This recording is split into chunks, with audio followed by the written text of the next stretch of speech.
यसू की क्या है? रूह यहोवा है। यसू जिस्म के एतबार से तो मारा गया, लेकिन वो रूह के एतबार से जिंदा था। हालेलुया। तो इसी रूह ने पैदाइश छठे बाब में उन लोगों में मुनादी की, मज़ाहमती मुनादी की, क्योंकि ये छठे बाब में साफ लिखा हुआ है कि अब मेरी रूह हमेशा हमेशा उनके साथ मज़ाहमत ना करेगी। अब इनकी उम्र, यानी इनके पास जो टाइम पीरियड है, जो वक्फा है, वो कितना है? 120।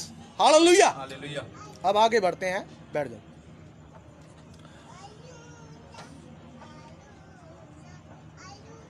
एक और हवाला आपके सामने पढ़ रहा हूं, पैदाइश छठा बाब आयत नंबर 13। और खुदावंद ने नूह से कहा कि तमाम बशर का खात्मा मेरे सामने आ पहुंचा है, क्योंकि उनके सबब से ज़मीन जुल्म से भर गई। सो देख, मैं ज़मीन समेत उनको हलाक करूंगा।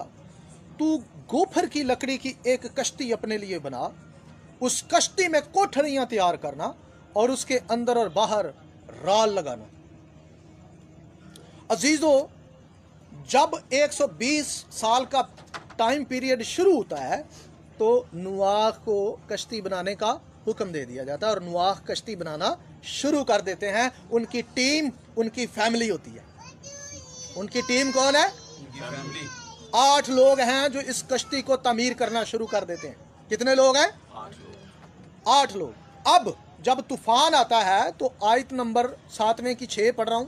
जब तूफान आता है तो क्या लिखा है कि नूह की उम्र कितनी होती है? 600 बरस। और नूह 600 बरस का था जब पानी का तूफान जमीन पर आया। कितनी उम्र है जी नूह की? 600। जब तूफान आया कितनी है? 600 बरस। अब तूफान के ठीक 120 साल पहले कश्ती बनाना शुरू की गई। तो अब 600 में से 120 माइनस करें, पीछे कितने रह गए? हाँ जी, 400। जो लोग मुझे फेसबुक पर देख रहे हैं वो भी अपना, अगर उनको समझ आ रही मेरी बात तो वो बता दें कि 600 में से 120 माइनस करें तो पीछे कितने रह गए? 480 साल। यानी जब 480 साल नूह की उम्र को हुए तब कश्ती बनना शुरू कर दी गई, कश्ती बनाना शुरू कर दी गई। Hallelujah, hallelujah, hallelujah, hallelujah. ठीक है जी। और मुनादी भी शुरू हो गई। मुनादी भी क्या कर दी गई? मुनादी का स्टार्ट किया गया, मज़ाहमत की गई, लोगों को डांटा गया कि ये क्या कर रहे हो। बारू यशवा मशिया, इस बात को याद रखना है। मुनादी शुरू हुई और कश्ती बनाना भी क्या कर दी गई? शुरू कर दी गई। और ये कहा गया कि मेरे सामने दुनिया का खात्मा आ पहुंचा है। जब नूह की उम्र ठीक 480 साल, ठीक उसकी उम्र 480 बरस हुई, तब ये बात कही गई और तब कश्ती बनना शुरू हुई, तब मुनादी मुज़ाहमती शुरू हुई। Hallelujah, hallelujah. अब आगे बढ़ते हैं। अब जैसे ही कश्ती मुकम्मल होती है, तूफान आता है, तो नूह की उम्र 600 साल हो जाती है। ठीक है जी, हवाला मैंने आपके सामने पढ़ दिया। इसका मतलब ये हुआ कि जब कश्ती बनना शुरू हुई तो नूह की उम्र 480 साल थी और कश्ती की तामीरात शुरू हो गई। बनी इसराइल की आज़ादी की उम्र, अब आगे बढ़ते हैं, एक और चीज़ देखते हैं। बनी इसराइल की आज़ादी की उम्र जब 480 साल होती है तो हैकल की तामीरात की शुरुआत होती है। हालेलुया। नूह की उम्र 480 साल होती है तो कश्ती बनना शुरू होती है। ऐसा ही है जी। लेकिन जैसे ही बनी इसराइल को मुल्क मिस्र से निकले हुए 480 साल होते हैं तो सुलेमान हैकल बनाना शुरू करता है। इसका सबूत सुन लें। पहला सलातीन छठा बाब पहली है। और बनी इसराइल के मुल्क मिस्र से निकल आने के बाद 480वें साल इसराइल पर सुलेमान की सल्तनत के चौथे बरस ज़ियू के महीना में, जो दूसरा महीना है, ऐसा हुआ कि उसने खुदावंद का घर बनाना शुरू किया। हालेलुया। जब ठीक 480 साल बनी इसराइल को मुल्क मिस्र से निकले हुए तो सुलेमान ने क्या बनाना शुरू की? हैकल बनाना शुरू की। बिल्कुल जी, टाइम फ्रेम बिल्कुल फिट आ रहा है, कोई बात आगे पीछे तो नहीं। Hallelujah, hallelujah. तो यह बात याद रखनी है। अब आगे बढ़ते हैं। दूसरी, जब ये हैकल तबाह होती है, सलातीन की किताबें हम पढ़ते हैं कि बनी इसराइल जब 70 बरस की सीरी में जाते हैं तो खुदावंद खुदा अजरा और नेहमिया को हैकल की तमीरात के लिए दोबारा इस्तेमाल करते हैं और दूसरी हैकल बनती है 70 बरस की सीरी से, जब वो वापस आते हैं बाबुल की सीरी से। तो इसका जिक्र यर्मिया की किताब में है और हैकल की तामीरात चल रही थी जब ज़करिया की किताब, तब ये समझ लें कि ज़करिया नबूवत कर रहा था और हैकल की तामीरात जारी थी। हैकल की तामीरात क्या थी? जारी। तो अगली बात जो है, दूसरी हैकल की तामीरात और ज़करिया की किताब और 480 साल। ठीक है जी। यह किताब उस वक्त लिखी गई जब नई हैकल यानी दूसरी हैकल यरूशलेम में तामीर की गई थी और यह काम 480 साल कबल अज मसीह तक जारी रहा। मसीह के आने से ठीक 480 साल कबल यह काम हैकल का जारी था। हालेलुया। आप हिस्ट्री पढ़कर देख सकते हैं, इस किताब का आप विकिपीडिया पढ़ सकते हैं और आपको पता चलेगा कि वाकई में जो ज़करिया की किताब है ये ठीक मसीह से 480 साल कबल तहरीर हुई और हैकल तामीरात के क्रॉसिंग में थी। हालेलुया। कितना वक्फा है जी? दोबारा हैकल शुरू हुई, दोबारा हैकल बन रही है, तो मसाया की आमद में कितने साल रह गए? 480 साल। यानी उसके पैदा होने में कितना अरसा रह गया है? एक आपको पूरा फ्रेम नजर आ रहा है 480 का। हालेलुया। अब आगे बढ़ते हैं। अच्छा, इसके लिए एक हवाला भी पढ़ देता हूं। ज़करिया 8 बाब आयत नंबर 9 लिखा है, रब्बुल फाज यूं फरमाता है कि ऐ लोगों, अपने हाथों को मजबूत करो, तुम जो इस वक्त ये कलाम सुनते हो, जो रब्बुल फाज के घर यानी हैकल की तमीर के लिए बुनियाद डालते वक्त नबियों की मार्फत कलाम नाज़िल हुआ। हालेलुया। यानी ज़करिया उनसे मुखातब है जो हैकल की क्या डाल रहे हैं? बुनियाद डाल रहे हैं। हालेलुया। तो विकिपीडिया से साबित है, इस किताब का पस मंज़र आप पढ़ लें, इसकी सने तसनीफ़ पढ़ लें, तो आपको पता चलेगा कि ये 480 साल कबल अज़ मसीह है। बारू यशवा मशिया। अब आगे बढ़ते हैं। कलीसिया की तामीरात की शुरुआत और 4000 साल और 80 योबली। कलीसिया की तामीरात और 4000 साल और 80 योबली। बाइबल में साफ लिखा है, लूका 4 बाब आयत नंबर 17, यहां लिखा, और यसाया नबी की किताब उसको दी गई और किताब खोलकर उसने वो मकाम निकाला जहां यह लिखा था कि खुदावंद का रूह मुझ पर है, इसलिए कि उसने मुझे गरीबों को खुशखबरी देने के लिए मसा किया। उसने मुझे भेजा है कि कैदियों को रिहाई और अंधों को बिनाई पाने की खबर सुनाऊं, कुचले हुओं को आज़ाद करूं और खुदावंद के साले मकबूल की मुनादी करूं। हालेलुया। हालेलुया। साले मकबूल असल में योबली को कहा जाता है। साले मकबूल किसको कहा जाता है?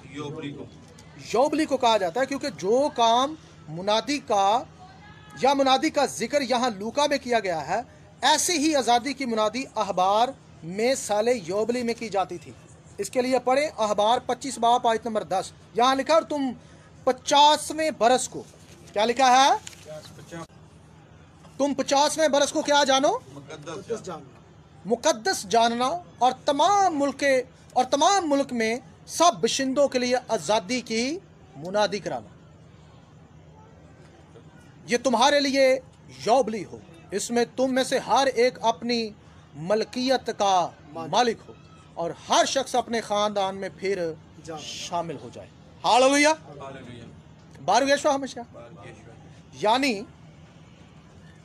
योबली जो आएगा वो 50वां साल होगा। हर 49 साल के बाद जो 50वां साल है वो क्या है? वो योबली है। बारू यशवा मशिया। अब बाइबल टाइमलाइन के मुताबिक आदम से मसीह तक का अरसा 4000 साल बनता है। इस पर सारे स्कॉलर मुत्फिक हैं, ठीक है जी, क्रिश्चियन और यहूदी तमाम, इस पे तमाम उलमा मुत्फिक हैं। हालेलुया। अच्छा, तो 4000 साल में कितने योबली बनते हैं? क्योंकि 50वां साल क्या होता है? योबली होता है। एक साल के अंदर 2 योबली आएंगे। 100 साल के अंदर, एक सदी के अंदर कितने योबली आएंगे? 2 योबली आएंगे। और 200 साल में 4 योबली आएंगे, और 300 साल में 6 योबली आएंगे, और 400 साल में 8 योबली आएंगे, और 500 साल में 10 योबली आएंगे, और इसी तरह 1000 साल में 20 योबली आएंगे। 2000 साल में 40 योबली होंगे, और 3000 साल में 60 योबली होंगे, और 4000 साल में 80 योबली होंगे। यानी जब मसाया आया, आदम से लेकर मसीह तक का अरसा 4000 साल का है। कितने हजार साल का है? तो 4000 साल हुए, और कितने योबली हुए? 80 योबली हो गया जी 480 का फिगर पूरा। तो जी 480 का फिगर पूरा हो गया। जब मसाया आया, उसने मुनादी शुरू की, तो क्या कहा उसने? सारे जरा बोले। साले मकबूल। उसने कहा कि मैं साले मकबूल की क्या करने आया हूँ? मुनादी करने आया हूँ, ताकि कुचले हुओं को क्या किया जाए? आपको पता है कि जब तूफाने नुआख आना था तो कितने योबली रह गए थे? और कितने साल रह गए थे? 120 साल थे। तूफान से ठीक 120 साल पहले यहोवा ने मुनादी की। यानी जब नूह की उम्र 480 साल हुई तो यहोवा ने क्या की? मुनादी की। और यहां भी जैसे ही 4000 साल और 80 योबली होते हैं, तो यहोशुआ हमाशियाह यानी यसू अल मसीह बनी इस्राएल में मुनादी शुरू कर दिया। हालेलुया। और वो कहता है तौबा करो। यहोवा क्या कह रहा था दिन नूह के दिनों में? क्या कह रहे थे सारे आवाज में? तौबा करो, क्योंकि आसमान की बादशाही नजदीक आ गई है। हालेलुया। और कलीसिया बनाना शुरू कर दिया गया। और कलीसिया को बनाना क्या कर दिया गया? शुरू कर दिया गया। इसीलिए तो उसने कहा है कि जैसा नूह के दिनों में हुआ, वैसा ही इब्ने आदम के वक्त होगा। मारू गया यहोशुआ मसीह, क्यों जी होगा वैसा, और होता हुआ नजर आ रहा है आपको? बिल्कुल बिल्कुल सेम है, कोई बात है आगे पीछे?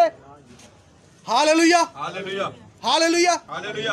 अब आप ये बताएं कि हम में से कितने लोग हैं जो इस मुनादी को सर अंजाम दे रहे हैं? ये याद रहे, जितने लोगों ने कश्ती बनाना नूह के साथ शुरू किया था, जितने लोग उसके साथ कश्ती बना रहे थे, वही कश्ती में गए थे। हैं जी? है जी।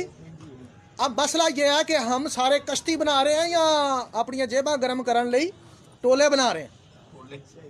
हाँ जी, या अपनी इज्जत बनाने के लिए सब कुछ कर रहे हैं? क्योंकि मुल्क पाकिस्तान क्या पूरी दुनिया के अंदर मजहब को एक तजारत बना लिया गया, दीन को तजारत बना लिया गया। अपने मफाद के लिए मिनिस्ट्रीज जो हैं वो रजिस्टर्ड होती हैं, और एक एक आयत पर थियोलॉजी बनी हुई है, और कलीसियाएं तमीर की जा रही हैं जिनका कोई तालीमी कोई सर पैर ही नहीं है। हैं जी?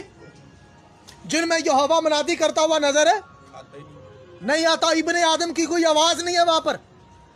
आप मुझे बताएं, इब्ने आदम ने जमीन पर सिर्फ यही काम किया कि इधर आओ ताड़े दरमियान में मौजे करी जावा? आप पूरी दुनिया का विजिट करके देखें, इस वक्त हर जगह पर एक ही शोर है, शिफा शिफा शिफा, मौजज़ात मौजज़ात, शिफा शिफा, मौजज़ात शिफा, मौजज़ात शिफा। बस यही रह गया। वो आवाज किधर है जहां यह लिखा हुआ है कि तौबा करो? वो आवाज कहां है कि जहां खुदा बदी से बेजार होता है? और लिखा है कि गुनाह क्या है? शरा की मुखालफत। और यहाँ शरीयत को तोड़ने की क्या दी जाती है? तालीम दी जाती है कि कोई बात नहीं, करो गुनाह। गुनाह है क्या असल में? शरीयत को तोड़ना ही तो गुनाह है।